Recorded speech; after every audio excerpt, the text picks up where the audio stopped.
Hello students, welcome to my channel CWC chemistry with concept. हम carbon और उसके यौगिक कार्बन एंड इट्स कंपाउंड्स के बारे में पढ़ रहे थे। पार्ट 1 हो चुका है हमारा। पार्ट 2 में हम आज कार्बन की बहुमुखी प्रकृति, versatile nature of carbon, carbon में ऐसा क्या है जो दूसरों में नहीं है, जो उसको दूसरों से अलग बनाता है, उसके बारे में हम बात करेंगे। कल हमने देखा था कि कार्बन का इलेक्ट्रॉनिक कॉन्फ़िगरेशन, इसके पहले वाले कक्षक में शेल में 2 इलेक्ट्रॉन थे, बाद वाले में 4 थे।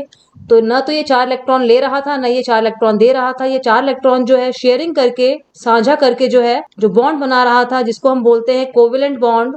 हिंदी में उसको हम बोलते हैं सह संयोजक बंध। जो हिंदी मीडियम वाले बच्चे हैं उनके लिए मैं साथ साथ में हिंदी में इसको ट्रांसलेट करती जा रही हूँ, क्योंकि आगे जो बड़ी क्लासेस होंगी उसमें अगर आप साइंस पढ़ेंगे तो आपको सारे जो वर्ड्स हैं वो इंग्लिश में ही पढ़ने पड़ेंगे, लेकिन आपको सुविधा हो इसके लिए मैं साथ में हिंदी का बोल रही हूँ और इंग्लिश में लिख रही हूँ। कार्बन ने 4 इलेक्ट्रॉन साझा करके 4 कोवेलेंट बॉन्ड बनाए थे। सबसे सिंपल एग्जांपल जो है कार्बन का, हम उसको बोलते हैं मीथेन। CH4 है, इसका नाम मीथेन है। इसमें कार्बन जो है बीच में रखा होता है। इसके पास बाहर वाले कक्षक में हमने देखा है कि 4 इलेक्ट्रॉन है, तो बाहर वाले कक्षक के हम 4 इलेक्ट्रॉन लिख देते हैं। जब भी कोवेलेंट बॉन्ड बनता है, सहसंयोजक बंध बनता है, सिर्फ बाहर वाले शेल के कक्षक के इलेक्ट्रॉन काम में आते हैं। हाइड्रोजन जो था उसका एटॉमिक नंबर जो है हाइड्रोजन का 1 होता है। यहाँ पे 4 हाइड्रोजन लगे हुए हैं, हम 4 लिख देते हैं। ये इस हाइड्रोजन का इलेक्ट्रॉन हो गया, ये इस हाइड्रोजन का इलेक्ट्रॉन हो गया, ये वाला इस हाइड्रोजन का इलेक्ट्रॉन है और ये वाला इस हाइड्रोजन का इलेक्ट्रॉन है। इनके बीच में कोवेलेंट बॉन्ड बनेगा, सहसंयोजक बंध बनेगा और इस तरह से जो है कार्बन भी अपना अष्टक जो है ऑक्टेट पूरा कर लेगा। ये देखिए, जब ये कोवेलेंट बॉन्ड वाले इलेक्ट्रॉन्स हम काउंट करेंगे तो दोनों के लिए ही काउंट होंगे। जब हम कार्बन के काउंट करेंगे तो ये हमारे 8 हो जाएंगे। मैंने कल बताया था, जिसमें कार्बन के पास में 4 इलेक्ट्रॉन है, इसमें 8 इलेक्ट्रॉन होने चाहिए। तो इसने 4 बॉन्ड बना लिए कोवेलेंट बॉन्ड हाइड्रोजन के साथ में और अपने 8 इलेक्ट्रॉन पूरे कर लिए। 1 2 3 4 5 6 7 8। ऐसे ही जो हाइड्रोजन है, इसके पहले वाले शेल में कक्षक में 1 इलेक्ट्रॉन है, इसमें 2 इलेक्ट्रॉन होने चाहिए, तो इसको 1 इलेक्ट्रॉन और चाहिए था। हाइड्रोजन ने भी अपने शेल को पूरा कर लिया। ये देखिए, ये 2 इलेक्ट्रॉन इसके हो जाएंगे, ये 2 इलेक्ट्रॉन इसके हो जाएंगे, ये वाले 2 इलेक्ट्रॉन इसके हो जाएंगे और इस तरह से हाइड्रोजन और कार्बन जो है उन दोनों के कक्षक पूरे हो जाएंगे, शेल पूरे हो जाएंगे। लेकिन जो इलेक्ट्रॉन कोवेलेंट बॉन्ड बनने के लिए काम में आया है हाइड्रोजन का और कार्बन का, वो बीचों बीच पड़ा रहेगा। जब कार्बन को इसकी रिक्वायरमेंट होगी तब कार्बन भी इसको काम में ले लेगा और हाइड्रोजन को इसकी आवश्यकता होगी जब हाइड्रोजन भी इसको काम में ले लेगा। कार्बन जो है एकमात्र ऐसा एलिमेंट तत्व क्यों है जो इस तरह के कंपाउंड बनाता है, उसके कुछ कारण हैं, वो देखिए। पूरी प्रकृति में अगर हम देखें तो कार्बन के द्वारा बनाए गए जो यौगिक हैं, कंपाउंड्स हैं, वो कंपाउंड्स जो हैं बहुत ज्यादा हैं। बाकी के जितने भी एलिमेंट्स हैं, अगर उनको एक तरफ, बाकी के तत्वों को अगर एक तरफ रख दिया जाए, एलिमेंट्स को एक तरफ रख दिया जाए और उनके बनाए हुए यौगिकों को हम गिने तो उनकी संख्या जो है वो कम निकलेगी और कार्बन द्वारा अकेले के द्वारा बनाए गए जो है कंपाउंड्स, यौगिक जो हैं, उनकी संख्या ज्यादा निकलेगी। तो ऐसा क्यों होता है, कार्बन ही ऐसा क्यों करता है, वो देखिए। कार्बन के अंदर एक विचित्र सी प्रॉपर्टी है, गुण है, जिसमें वो खुद के साथ में एक लंबी सी श्रृंखला बना लेता है इस तरह से। इसमें कार्बन के अणु जो है, मॉलिक्यूल जो है, कार्बन के एटम्स जो हैं, इसमें एक से अधिक कितने भी हो सकते हैं। प्रॉपर्टी को, इस गुण को हम बोलते हैं कैटिनेशन। ये आपके 9th में शायद आया होगा, श्रृंखलन भी कहते हैं इसको हिंदी में। कैटिनेशन जो है कार्बन का वो प्रॉपर्टी है जिसमें कार्बन एक लंबी सी श्रृंखला बना लेता है खुद के साथ में। उसमें एक से अधिक कार्बन होते हैं, ये संख्या जो हजारों लाखों तक भी हो सकती है। ये गुण जो है बाकी तत्वों में, कल मैंने आपको बताया था कि जितने तत्व अभी तक आविष्कार हो चुका है जिनका 118 प्लस हैं, उनमें से किसी के पास भी ऐसी प्रॉपर्टी, ऐसा गुण नहीं है। सिर्फ कार्बन के पास ही ऐसा प्रॉपर्टी है। इसलिए कार्बन द्वारा बनाए गए यौगिक की संख्या बहुत बहुत बहुत ज्यादा है और पूरे जो 117 एलिमेंट है उनके द्वारा बनाए गए यौगिकों की संख्या बहुत कम है कार्बन की तुलना में। 2 कार्बन के बीच में जो ये मैंने लाइन खींची है, इसको हम बोलते हैं कोवेलेंट बॉन्ड, सहसंयोजक बंध। जरूरी नहीं है कि कार्बन दूसरे कार्बन के साथ में सिर्फ एक ही कोवेलेंट बॉन्ड, एक ही सहसंयोजक बंध बनाए। ये 2 भी बना सकता है और 3 भी बना सकता है। इस तरह से 2 सहसंयोजक बंध भी बना सकता है और ये 3 कोवेलेंट बॉन्ड भी बना सकता है दूसरे कार्बन के साथ में। एक बॉन्ड, इसको हम बोलते हैं सिंगल बॉन्ड, एकल बंध। 2 को हम बोलते हैं डबल बॉन्ड, द्विबंध और 3 को हम बोलते हैं ट्रिपल बॉन्ड, त्रिबंध। ये गुण भी सिर्फ कार्बन में ही देखने को मिलता है, बाकी अधिकांश तत्वों में, एलिमेंट्स में ये गुण देखने को नहीं मिलता है। कार्बन की तरह ही एक तत्व और है जिसे हम सिलिकॉन कहते हैं, SI के द्वारा लिखते हैं जिसको। इसमें भी ये प्रॉपर्टी कुछ हद तक पाई जाती है। सिलिकॉन के जो होते हैं 6 से लेकर 8 अणु तक, 8 एटम्स तक आपस में जुड़ सकते हैं और ये SI6 के रूप में या SI8 के रूप में रह सकता है, लेकिन इसमें 8 अणु से ज्यादा नहीं जुड़ सकते हैं, जबकि कार्बन में जो हम देखते हैं कि अनगिनत अणु जो है आपस में जुड़ सकते हैं। ये जो बॉन्ड बना था हमारा कार्बन और कार्बन के बीच में, ये बहुत ही स्ट्रांग होता है। कल इसके बारे में हम बात कर चुके थे। ये बीच में जो कोवेलेंट बॉन्ड बना हुआ है, ये बहुत ही स्ट्रांग बॉन्ड है। इसको तोड़ने में बहुत दिक्कत होती है, आसानी से ये टूटता नहीं, क्योंकि ये साझा करके बॉन्ड बना हुआ है। बहुत ही ताकतवर होता है दूसरे बंधों की तुलना में, बॉन्ड्स की तुलना में। जिन एलिमेंट्स के साथ में, तत्वों के साथ में कार्बन अक्सर कंपाउंड बनाता है, वो है कार्बन जो है हम देखेंगे ऑक्सीजन के साथ भी बनाता है, हाइड्रोजन के साथ भी बनाता है, बहुत सारे यौगिक ये नाइट्रोजन के साथ भी बनाता है, जो आपको बड़ी क्लासेस में अक्सर देखने को मिलेंगे। सल्फर के साथ बनाता है और क्लोरीन के साथ भी ये बनाता है अलग अलग कंपाउंड्स। मैंने सबके सिंबल लिखे हैं, ये आप 9th में पढ़ चुके हैं। O जो है ऑक्सीजन के लिए है, H हाइड्रोजन के लिए है, N नाइट्रोजन के लिए है, S सल्फर के लिए है, Cl जो है वो क्लोरीन के लिए है। इन सबके साथ में आपको बड़ी क्लासेस में 10th में भी आपको बहुत सारे कंपाउंड्स यौगिक देखने को मिलेंगे जो कार्बन बना लेता है इनके साथ में। और क्यों बनाता है? क्योंकि ये कोवेलेंट बॉन्ड, इस तरह का बॉन्ड बनाने की इसके अंदर कैपेसिटी होती है बाकी एलिमेंट्स के साथ। ये बॉन्ड इतना स्ट्रांग क्यों होता है, इसका कारण देखिए। पहला कारण है कार्बन जो है उसकी साइज जो है, उसका आकार बहुत छोटा होता है। आकार छोटा होने के कारण ये दूसरे जो एलिमेंट्स हैं, मान लो कार्बन ने जो है हाइड्रोजन के साथ में या ऑक्सीजन के साथ में इस तरह से ये कोवेलेंट बॉन्ड बना रखा है, सहसंयोजक बंध बना रखा है। कार्बन की साइज जो है ऑक्सीजन की तुलना में छोटी है, तो इस बॉन्ड के इलेक्ट्रॉन को जो ऑक्सीजन ने दिया है उसको कार्बन बिल्कुल टाइट से पकड़ के रखता है और ये बॉन्ड जो है मजबूत हो जाता है। कार्बन का आकार छोटा है, इसलिए इसके द्वारा बनाया गया बॉन्ड जो होता है, बंध जो होता है, मजबूत होता है, स्ट्रांग होता है। ये रीजन आप याद रखेंगे। और सिंपल वर्ड जो है उनको इंग्लिश में क्या कहते हैं वो भी आप अगर साथ साथ में याद कर ले तो आपके लिए आगे बहुत फायदेमंद रहेंगे। जिन एलिमेंट्स का, तत्वों का आकार बड़ा होता है, उनके द्वारा, आकार बड़े वाले तत्व जो होते हैं उनके द्वारा बना हुआ बॉन्ड जो होता है, उनके द्वारा बनाया गया बॉन्ड जो होता है, जिन एलिमेंट्स का, तत्वों का आकार बड़ा होता है उनके द्वारा बनाया गया बॉन्ड जो है बहुत कमजोर होता है, क्योंकि वो खुद के इलेक्ट्रॉन भी नहीं पकड़ पाते हैं खींचकर, और बगल वाले जिसके साथ वो बॉन्ड बना रहे हैं, बंध बना रहे हैं, उसके इलेक्ट्रॉन भी वो नहीं खींच सकते हैं। अभी मैंने आपको ऊपर बताया था कार्बन जो है, कार्बन के साथ में एक बंध वाला यौगिक भी बना सकता है, कार्बन कार्बन के साथ में 2 बंध वाला यौगिक बना सकता है, कार्बन कार्बन के साथ में 3 बॉन्ड वाला यौगिक भी बना सकता है, कंपाउंड भी बना सकता है। जो 1 बॉन्ड वाला कंपाउंड है उसको हम कहते हैं सैचुरेटेड, संतृप्त। ये सैचुरेटेड कंपाउंड की कैटेगरी में आता है, संतृप्त बोलते हैं इसको, जिसमें कार्बन और कार्बन के बीच में 1 बॉन्ड होगा। कार्बन और कार्बन के बीच में 2 बॉन्ड और 3 बॉन्ड वाला जो कंपाउंड होता है इसको हम बोलते हैं अनसैचुरेटेड, सिंगल बॉन्ड वाले को संतृप्त, सैचुरेटेड, डबल और ट्रिपल बॉन्ड वाले को अनसैचुरेटेड, असंतृप्त। असंतृप्त का मतलब है ये बॉन्ड जो है 2 का 1 हो सकता है, ये 3 का भी 1 हो सकता है, इसमें भी गुंजाइश है 2 बॉन्ड टूटने की, इसमें गुंजाइश है 1 बॉन्ड टूटने की, लेकिन इसमें कोई गुंजाइश नहीं है, 1 तो रहेगा ही रहेगा 2 कार्बन के बीच, इसलिए इसको संतृप्त बोलते हैं। ये पूर्ण रूप से संतुष्ट हो चुका है क्योंकि इसमें 1 ही बॉन्ड है और वो 1 बॉन्ड हमेशा रहेगा। ये जो C और C के बीच में 2 बॉन्ड है, इनमें से 1 बॉन्ड हो सकता है, अगर 1 बॉन्ड हम तोड़ दें तो 1 बन जाएगा। ये आगे आपको आएगा किस तरह से बॉन्ड टूटता है और किस तरह से बाहर से इसमें हाइड्रोजन आके जुड़ जाता है। इसी तरह से ट्रिपल बॉन्ड जो है इसमें भी हम कुछ जोड़ सकते हैं, जैसे हम कुछ जोड़ेंगे इसमें तो ये 1 बॉन्ड जो है बच जाएगा और 2 बॉन्ड इसके टूट जाएंगे। ये आपको अभी समझ में नहीं आएगा, थोड़ा आगे हम पढ़ेंगे चैप्टर को तब आपके समझ में आ जाएगा मैं क्या कहना चाह रही हूँ। संतृप्त वाला जो है इसका नाम हम लिखते हैं एल्केन, संतृप्त वाले को हम बोलते हैं एल्केन, असंतृप्त वाले को हम बोलते हैं, डबल बॉन्ड वाले को एल्कीन और ट्रिपल बॉन्ड वाले को हम बोलते हैं एल्काइन। तो याद कर लीजिए बच्चों, सिंगल बॉन्ड वाले को एल्केन, डबल बॉन्ड वाले को एल्कीन, ट्रिपल बॉन्ड वाले को हम बोलेंगे एल्काइन। एल्केन जो है इसके पहले सदस्य, मान लो एक परिवार है, इस परिवार में सबसे पहले सदस्य का नाम है मीथेन, जिसमें 1 कार्बन होता है। एल्केन के लिए अगले सदस्य यहाँ जो है एक सूत्र मैं आपको बताऊंगी, उस सूत्र के द्वारा जो है आप आगे आने वाले सदस्यों का फॉर्मूला निकाल सकते हैं। ये CH4 है तो इसके दूसरे सदस्य का क्या सूत्र होगा, तीसरे का क्या होगा, चौथे का क्या होगा, वो हम यहाँ से निकाल सकते हैं उस फॉर्मूले के द्वारा। तो एल्केन के लिए जो फॉर्मूला है वो देखिए बच्चों, CnH2n+2, ये एल्केन का फॉर्मूला है। N जो है वो यहाँ पर संख्या होती है कार्बन की, अगर 1 ली है, 2 ली है, 3 ली है, वो संख्या हमें यहाँ पुट करनी है और हमारे आगे जो है आंसर निकलते जाएंगे। जैसे ये पहला सदस्य है मीथेन, यहाँ पे N की संख्या 1 है तो हमने इसको 1 डाल दिया। H का निकालेंगे 2 × 1 + 2, तो हमारा आंसर आ जाएगा CH4, जिसका नाम मैंने लिखा हुआ है मीथेन। हमें दूसरे सदस्य का सूत्र निकालना है तो C के नीचे 2 लिख दीजिए, N की जगह 2 लिख दीजिए, 2 × 2 हो जाएगा, +2 लिखेंगे तो ये हमारा हो जाएगा C2H6। तीसरे का निकालेंगे तो n की जगह 3 लिख दीजिए। जैसे हम 3 की वैल्यू पुट करेंगे यहाँ पे हमारा निकल आएगा C3H8।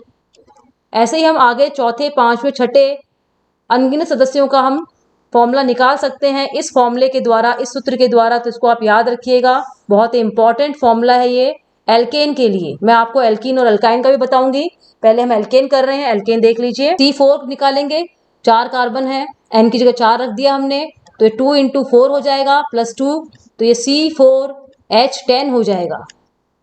अब हम एक चीज और देखेंगे कि पहला सदस्य जो है और दूसरा सदस्य जो है उसके बीच में जो डिफरेंस है वो CH2 का है। दूसरे और तीसरे के बीच में भी डिफरेंस जो है, अंतर जो है CH2 का है। तीसरे और चौथे के बीच में भी अंतर जो है वो CH2 का है। एक तरीका तो ये है अगले सदस्य का फॉर्मूला निकालने का कि इस फॉर्मूले के अंदर हम डालते जाएं, और दूसरा ये है कि पहले वाले के अंदर अगर हम ये जोड़ देंगे तो हमारा दूसरे वाले का सूत्र निकल आएगा। दूसरे वाले के अंदर हम ये जोड़ देंगे तो हमारा तीसरे वाले का सूत्र निकल आएगा, फॉर्मूला निकल आएगा। और तीसरे वाले के अंदर हम ये जोड़ देंगे तो हमारा चौथे वाले का फॉर्मूला निकल आएगा। इस तरह से हम लगातार फॉर्मूला निकाल सकते हैं। मैंने आपको एल्केन के ग्रुप के सदस्यों के सूत्र निकालने के लिए 2 फॉर्मूले बता दिए, एक डायरेक्ट जो है n की जगह वैल्यू पुट करके, और एक जो है CH2 जोड़ जोड़ के आप उसको निकाल सकते हैं।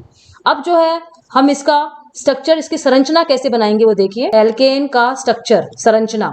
फर्स्ट एल्केन का नाम जो मैंने लिखा था वो मीथेन था, CH4 मीथेन। हिंदी में भी इसको मेथेन ही बोलते हैं, सिर्फ लिखने का अंतर होता है। इसलिए जो नाम हिंदी और इंग्लिश में सेम होते हैं उनको मैं इंग्लिश में ही लिखूंगी। आप जब बुक में इसको पढ़ेंगे चैप्टर को, तब आप देख लेंगे वहां पे इसको हिंदी में कैसे लिखते हैं। एक कार्बन के साथ में 4 हाइड्रोजन जुड़े हुए हैं। ये देखिए मैंने कार्बन बना दिया। हमें पता है कि कार्बन के बाहर के कक्षक में 4 इलेक्ट्रॉन होते हैं, ये 4 इलेक्ट्रॉन बना दिए मैंने।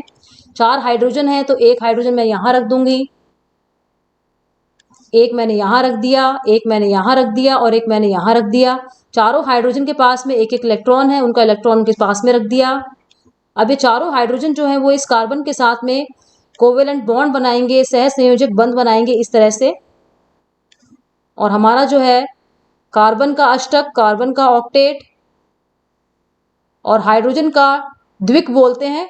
हाइड्रोजन जो है उसमें 8 इलेक्ट्रॉन नहीं होंगे, हाइड्रोजन के पास में 1 इलेक्ट्रॉन था, और ये एक जब वो सह संयोजक बंध बनाएगा तो 2 हो जाएगा। 2 को हम बोलते हैं डुप्लेट या द्विक। और कार्बन जो है वो अपने दूसरे वाले शेल में जिसमें 4 है उसमें 8 पूरे करता है, इसको हम बोलते हैं ऑक्टेट, अष्टक। मीथेन का स्ट्रक्चर जो है इस तरह से बनेगा। अगला देखिए इथेन कैसे बनाएंगे। सेकंड मेंबर जो है हमने निकाला था उसका नाम था, इसके अंदर CH2 जोड़ दो तो हमारा निकलेगा C2H6, या फिर एक तरीका और बताया था मैंने आपको CnH2n+2। n की जगह जो है 2 रख दीजिए, तो हमारा आंसर जो है उतना ही आएगा जितना मैंने CH2 जोड़ के निकाला है। ये भी हमारा C2H6 ही आएगा। तो ये वाला और ये वाला दोनों जो है सेम है।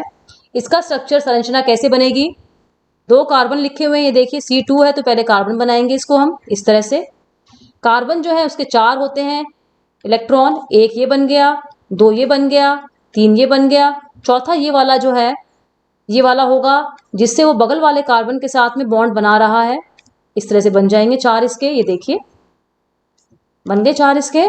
अब जो है ये वाला एक बॉन्ड तो बन चुका है, कोवेलेंट बॉन्ड जो बीचों बीच बना है, जिसमें एक इलेक्ट्रॉन इस कार्बन का और एक इलेक्ट्रॉन इस कार्बन का काम आ चुका है। तो दोनों कार्बन के पास अब 3-3 इलेक्ट्रॉन बचे हैं।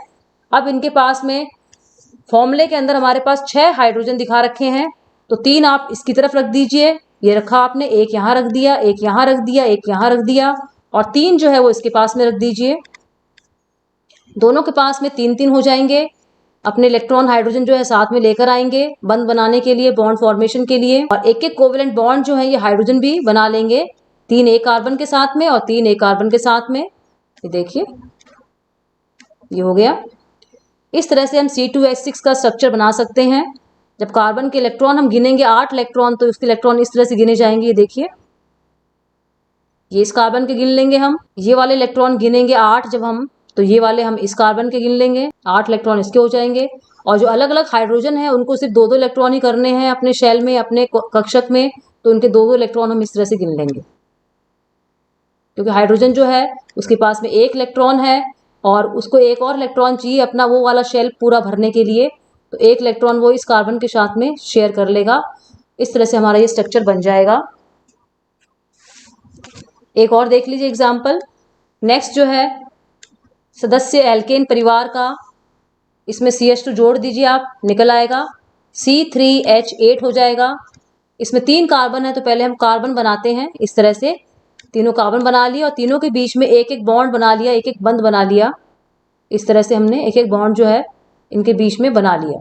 इसको थोड़ा डार्क कर रही हूँ मैं ताकि आपको समझ में आ जाए। ये वाला बॉन्ड जो है वो वाला हाइड्रोजन और कार्बन के बीच वाले बॉन्ड से थोड़ा अलग है। अब यहाँ पे 8 हाइड्रोजन दिखा रखे हैं इसने। अब हाइड्रोजन कैसे बनाएंगे वो देखिए।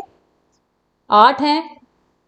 कार्बन के पास में पहले इनके 4 इलेक्ट्रॉन जो होते हैं बाहर वाले कक्षक में वो बना दीजिए आप। ये देखिए 4 इलेक्ट्रॉन इसके हो गए,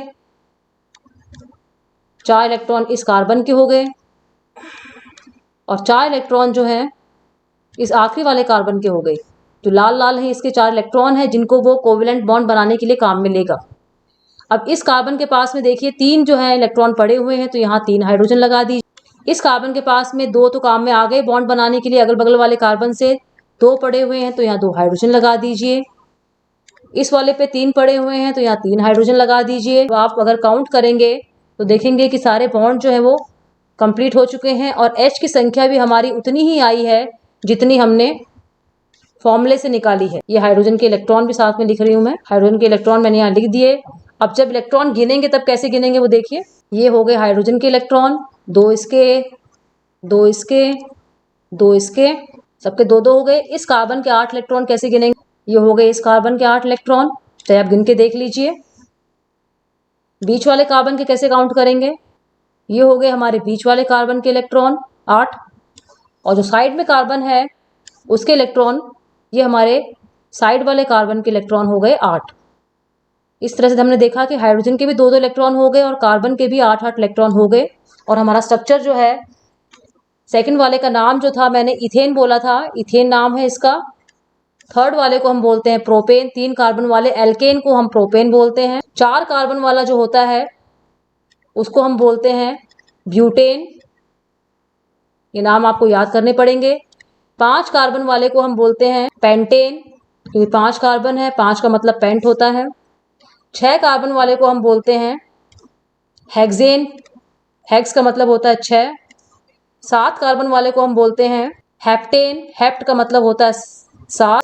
8 कार्बन वाले को हम बोलते हैं ऑक्टेन, ऑक्ट का मतलब होता है 8। 9 कार्बन वाले को हम बोलते हैं नोनेन, नॉन का मतलब 9 होता है।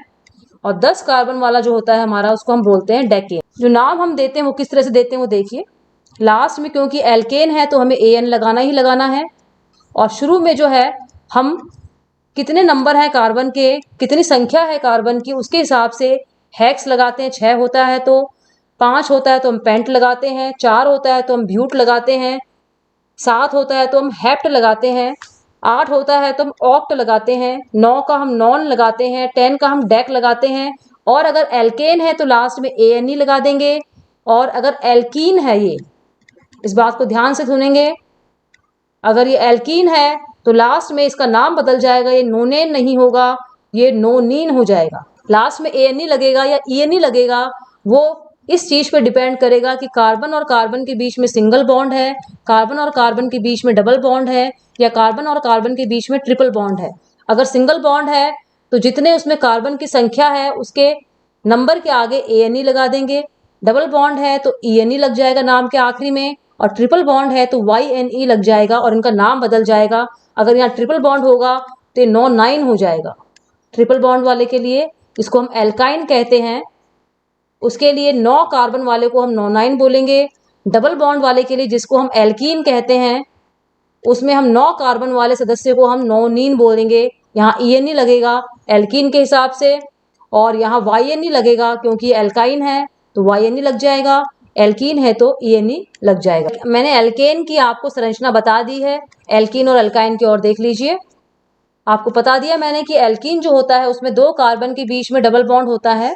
डबल बॉन्ड वाले को हम एल्कीन कहते हैं। सूत्र देखिए इसका, CnH2n इसका सूत्र होता है। N की संख्या 1 से लेकर कार्बन की अनगिनत तक हो सकती है। पहला सदस्य जो है अगर हम निकालते हैं इससे, जैसे एल्केन में पहला सदस्य मीथेन था, इसमें अगर हम पहला सदस्य निकालते हैं तो हमारा सूत्र आता है 2 × 1 CH2 आता है हमारा इस फॉर्मूले से निकालने पर। एक बात यहाँ बड़े ध्यान से सुनेंगे आप। मैंने कहा एल्कीन में 2 कार्बन के बीच में डबल बॉन्ड होता है। इस सूत्र से जो हमने निकाला है n की जगह 1 वैल्यू पुट करके उसका सूत्र आया है CH2, इसमें दूसरा कार्बन है ही नहीं, तो डबल बॉन्ड कहाँ बनेगा? तो एल्कीन का पहला सदस्य जो है CH2 नहीं होगा, इसका पहला सदस्य जो होगा वो 2 कार्बन वाला होगा। तो n की जगह 2 वैल्यू पुट करके निकालिए आप उसको, तो उसका पहला सदस्य हो जाएगा C, ये वाला 2 C हैं और 4 H हैं, ये इसका पहला सदस्य है। क्यों है इसका कारण मैंने आपको बता दिया, क्योंकि एल्कीन में डबल बॉन्ड होता है और डबल बॉन्ड बनने के लिए कम से कम 2 कार्बन चाहिए, एक कार्बन के बीच में डबल बॉन्ड नहीं बन सकता है।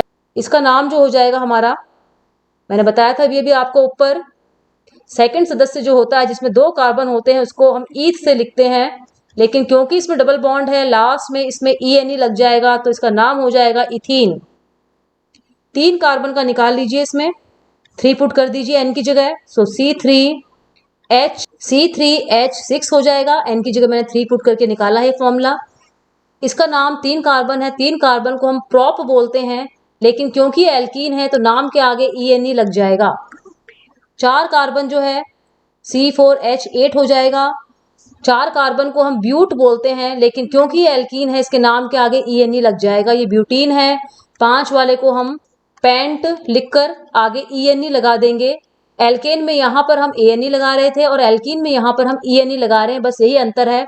कार्बन की संख्या के लिए नाम जो है ईथ, प्रोप, ब्यूट और पेंट वही रहेगा। आखिरी में ANE लगाना है कि ENE लगाना है, वो सिंगल बॉन्ड और डबल बॉन्ड पे डिपेंड करेगा।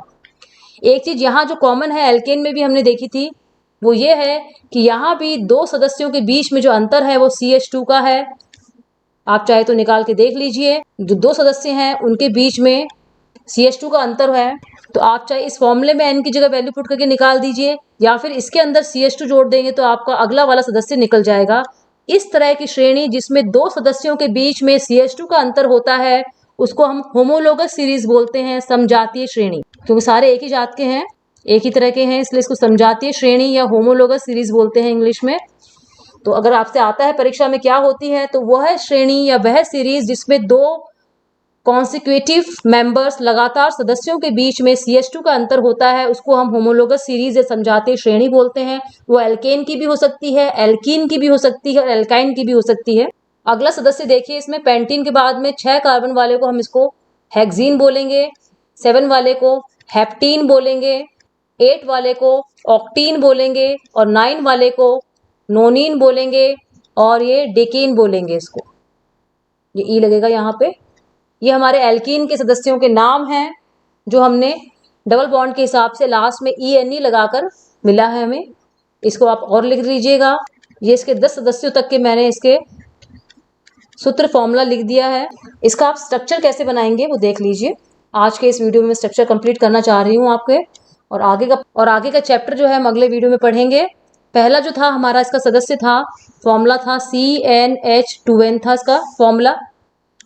पहले सदस्य के लिए हमने n की जगह 2 वैल्यू पुट करके फॉर्मूला निकाला था C2H4। पहले हम 2 कार्बन बना लेंगे, ये लीजिए। हमें पता है कि एल्कीन है ये एल्कीन कैसे पता चला हमें? हमने इस फॉर्मूले को जब एग्जाम में दिया हुआ था तो हमने इसको इस फॉर्मूले में पुट करके देख लिया। अगर ये वाला आंसर हमें इस फॉर्मूले में पुट करने से मिलता है तो इसका मतलब ये एल्कीन है। तो पहले हम डबल बॉन्ड लगा देंगे। डबल बॉन्ड लगा दिया हमने। कार्बन की वैलेंसी हमें पता है 4 होती है। एक इलेक्ट्रॉन यहाँ काम आ गया, एक यहाँ आ गया, एक यहाँ रख दिया मैंने, एक यहाँ रख दिया, ऐसे इस कार्बन के मैंने यहाँ रख दिए। अब हमारे पास हाइड्रोजन कितने हैं? ये 4 बोल रहा है, तो 2 इसको दे दो आप हाइड्रोजन, और 2 हाइड्रोजन जो है बगल वाले कार्बन को अपन दे देंगे। ये अपने इलेक्ट्रॉन साथ में लेकर आएगा। आप चाहो तो इस हाइड्रोजन को यहाँ साइड में रख दीजिए। मैंने ये इलेक्ट्रॉन यहाँ बना दिया, आप इलेक्ट्रॉन कहीं भी बना सकते हैं, यहाँ बना दिए चाहे। ये हाइड्रोजन रख दिया, इलेक्ट्रॉन, ये इनके बीच में बॉन्ड बन गया इस तरह से।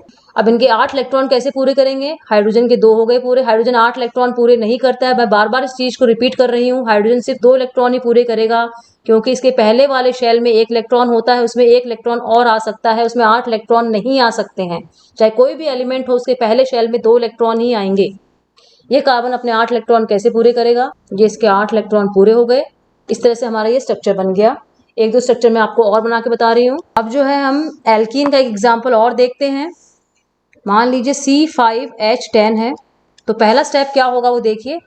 पहले जो है इसको हमारे पास 3 फॉर्मूले हैं, एल्केन CnH2n+2, एल्कीन CnH2n, और तीसरा फॉर्मूला हमारे पास है एल्काइन का CnH2n-2। अब जो है C की जगह 5 जो है हम तीनों फॉर्मूले में रखे देखेंगे, और जिस फॉर्मूले में रखने से हमारा ये आंसर मिल जाएगा, ये कंपाउंड जो है यौगिक वही होगा। अगर एल्केन के फॉर्मूले में रखने से मिल जाएगा तो एल्केन होगा, एल्कीन के में से मिलेगा तो एल्कीन होगा, एल्काइन के फॉर्मूले में रखने से मिलेगा तो एल्काइन होगा। मैं रख के दिखा रही हूँ आपको। एल्केन के सूत्र में N की जगह 5 पुट करके मैं आपको दिखा रही हूँ। ये देखिए, एल्केन में C5H, N की जगह 5 पुट करूंगी तो ये हो जाएगा 12। एल्कीन के फॉर्मूले में N की जगह 5 पुट करूंगी तो ये हो जाएगा ये वाला। एल्काइन के फॉर्मूले में अगर N की जगह मैं 5 पुट करूंगी तो हमारा फॉर्मूला हो जाएगा ये वाला। तो ये वाला फॉर्मूला जो हमें दिया हुआ है क्वेश्चन में, वो हमारा एल्कीन वाले फॉर्मूले में पुट करने से आ रहा है वैल्यू N की 5। तो इसका मतलब ये एल्कीन है। हमें पता है कि एल्कीन में जो हमें दिया हुआ है उसका नाम है पेंटीन। 5 कार्बन है तो पेंट हो गया, डबल बॉन्ड है, एल्कीन वाला फॉर्मूला को फॉलो कर रहा है इसलिए ईन हो गया, पेंटीन बोलेंगे इसको। तो 5 कार्बन हम बना लेंगे। ये मैंने 5 कार्बन बना लिए। पांचों के बीच में एक एक बॉन्ड तो बनाना ही पड़ेगा, वरना ये हवा में लटकने लग जाएंगे, इसलिए एक एक बॉन्ड बना दिया मैंने। अब किसी भी 2 कार्बन के बीच में आप एक बॉन्ड और बना दीजिए, क्योंकि ये एल्कीन है, ENE लगा हुआ है, ये एल्कीन वाले फॉर्मूले को फॉलो कर रहा है। इसका मतलब इसमें कहीं ना कहीं एक डबल बॉन्ड है। आपकी मर्जी, आप कहीं भी बना दीजिए, एक डबल बॉन्ड आप बना देंगे। उसके बाद में कार्बन के इलेक्ट्रॉन लिखेंगे अपन। ये देखिए, इस कार्बन का एक इलेक्ट्रॉन तो ये रहा, 3 इलेक्ट्रॉन और आ जाएंगे इसके। इस कार्बन का एक इलेक्ट्रॉन ये रहा, दूसरा ये रहा, तीसरा ये रहा, तो एक इलेक्ट्रॉन और बच गया, चौथा इसका इलेक्ट्रॉन। इस कार्बन का एक इलेक्ट्रॉन ये रहा, 2, तीसरा ये रहा, चौथा बच गया। इस कार्बन का एक इलेक्ट्रॉन ये रहा, 2, 3, 4। कार्बन के हमेशा 4 इलेक्ट्रॉन ही बनाने हैं। और ये लास्ट वाला कार्बन जो है, इसका एक इलेक्ट्रॉन ये रहा, और 3 इलेक्ट्रॉन और बन जाएंगे। सबके मैंने 4-4 इलेक्ट्रॉन बना दिए हैं। अब जो है इलेक्ट्रॉन जिनके बीच में बॉन्ड बन चुका है उसको तो हम नहीं छेड़ेंगे, लेकिन जो खाली लटक रहे हैं इलेक्ट्रॉन, इनके साथ में, सबके साथ में H लगा देंगे हम। तो देखिए H कैसे लगेगा। ये मैंने H एक यहाँ लगा दिया, 2, 9, 10। अगर आपने इलेक्ट्रॉन की संख्या जो है वो सही लिखी है कार्बन की, तो आप बिना फॉर्मूले को देखकर हाइड्रोजन को अगर लगाएंगे तब भी आपके 10 हाइड्रोजन ही आएंगे। तो इलेक्ट्रॉन कैसे काउंट करने हैं कार्बन के मैंने आपको बता दिया। पहले जो बॉन्ड में काम आ रहे हैं वो काउंट कर लो, उसके बाद बचे हुए बना दो। हर कार्बन के लिए अलग अलग बनाना है। अब कार्बन के 8 इलेक्ट्रॉन कैसे पूरे होंगे वो देखिए। इस हाइड्रोजन के देखिए, कार्बन के कैसे करेंगे पूरे। ये वाला कार्बन देखिए, इसके 8 इलेक्ट्रॉन कैसे पूरे होंगे। इस वाले कार्बन के देखिए, आप चाहे गिन सकते हैं, ये 8 इलेक्ट्रॉन है जो मैंने दिखाए हैं। इस वाले कार्बन के देखिए, और सबसे लास्ट वाला कार्बन जो है, सबसे लास्ट वाला कार्बन जो यहाँ रह गया इसका, ये देखिए, इसके भी 8 इलेक्ट्रॉन हम इस तरह से पूरे कर देंगे। तो हम देखेंगे कि हर कार्बन ने अपने 8 पूरे कर लिए बाहर वाले शेल में, कक्षक में, और हर हाइड्रोजन ने अपने 2 इलेक्ट्रॉन पूरे कर लिए। इस तरह से हम किसी भी डबल बॉन्ड वाले कंपाउंड का बना सकते हैं स्ट्रक्चर। जब भी आपको कोई एल्कीन मिले तो किसी भी, जितने नंबर दिए हुए हैं, संख्या दी हुई है उसके कार्बन की, उतने कार्बन बना लें, और किन्हीं भी 2 कार्बन के बीच में एक डबल बॉन्ड बना दें अगर वो एल्कीन है। बच्चों, इस वीडियो को ज़्यादा लंबा नहीं करेंगे, आपको एल्काइन का स्ट्रक्चर बनाना और उसके बारे में मैं अगले वीडियो में बताऊंगी। बच्चों, आपको वीडियो अच्छा लगे तो इसे लाइक कीजिएगा, अपने फ्रेंड्स को शेयर कीजिएगा, सब्सक्राइब कर दीजिए मेरे चैनल को, और बेल आइकन प्रेस कर दीजिए ताकि आपको आगे आने वाले वीडियोज़ की नोटिफिकेशंस टाइमली मिल जाएं। थैंक यू बच्चों।